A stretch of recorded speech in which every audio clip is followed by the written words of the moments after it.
Hello to all students. आज हम discuss कर रहे हैं हमारा सेकंड क्वेश्चन प्रैक्टिस शीट 1 का। क्वेश्चन है हमारे पास, calculate the molality of sulphuric acid in which the mole fraction of water is 0.85। तो देखो बेटा, बहुत ही सिंपल सा और इजी सा क्वेश्चन है। हमें कैलकुलेट करनी है मोलैलिटी H2SO4 की।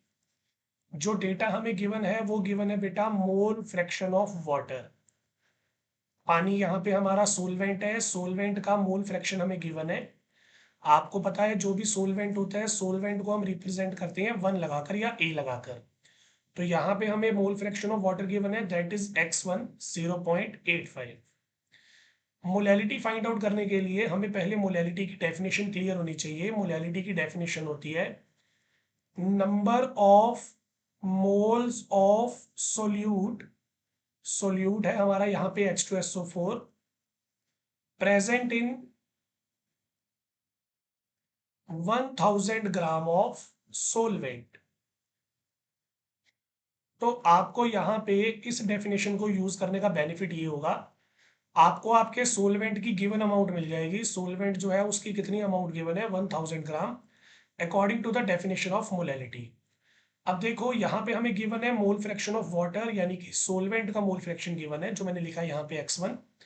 आप यहाँ पे निकाल सकते हो मोल फ्रैक्शन ऑफ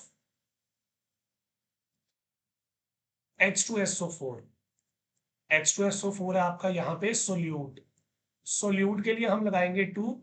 फॉर्मूला है हमारे पास 1 माइनस x1। आप सभी को पता है मोल फ्रैक्शंस का जो सम होता है वो हमेशा 1 होता है।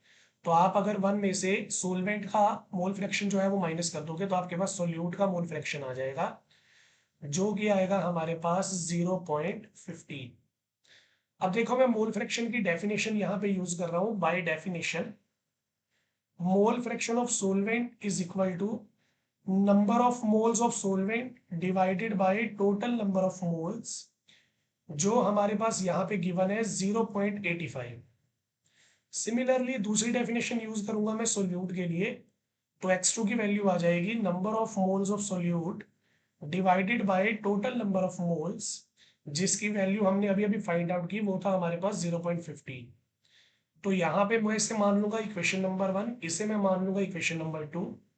हम यहाँ पे डिवाइड करेंगे दोनों इक्वेशंस को। मैं डिवाइड कर दूंगा इक्वेशन 2 को इक्वेशन 1 से। तो हमारे पास यहाँ पे आ जाएगा n2 by n1 plus n2 divided n1 by n1 plus n2।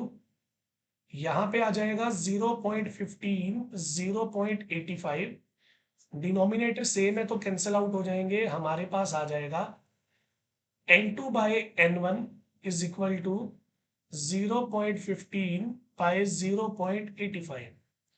अब n2 यहाँ पे number of moles of H2SO4 है, यानी कि number of moles of solute जो हमें फाइंड आउट करनी है ताकि हम मोलैलिटी निकाल सकें। तो हमारे पास यहाँ पे n2 की वैल्यू आ जाएगी 0.15 divide by 0.85 into n1। n1 है हमारे पास number of moles of solvent. तो बेटा सोलवेंट के मोल हम कैसे फाइंड आउट करेंगे, देखो हमारे पास यहाँ पे सोलवेंट जो था उसके number of mole find out करने के लिए दो चीजें चाहिए, गिवन वेट और मॉलिक्यूलर वेट। अगर आप डेफिनेशन कंसीडर करो तो आपको पता है सोलवेंट का जो गिवन वेट है वो 1000 है, पानी का जो मॉलिक्यूलर वेट होता है वो हमारे पास 18 होता है। तो यहाँ पे मैं कर दूंगा 1000/18। इसको आप सॉल्व करोगे, डेसिमल से डेसिमल कैंसिल हो जाएगा क्योंकि सेम डिजिट्स हैं।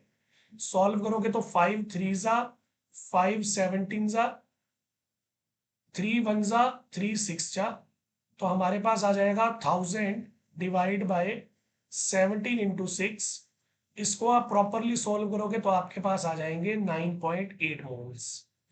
अब हमें फाइंड आउट करनी थी मोलैलिटी। तो मोलैलिटी का फॉर्मूला हमारे पास है number of moles of solute which is H2SO4 divided by mass of solvent in kg। तो बेटा ये क्वेश्चन हमारा यहाँ पे सॉल्व हो गया। नंबर ऑफ मोल्स है हमारे पास 9.8, सोलवेंट का मास था 1000 ग्राम, केजी में कन्वर्ट करोगे 1000/1001 आ जाएगा, तो डायरेक्ट आंसर मिल जाएगा 9.8 मोलैलिटी। तो जो हमारे पास हमारे नंबर ऑफ मोल्स थे वो डायरेक्टली हमारे पास हमारे आंसर आ जाएंगे। ये आपके पास आपका सेकंड क्वेश्चन का सॉल्यूशन था। कोई भी डाउट हो तो आप नीचे कमेंट कर सकते हैं। Thank you.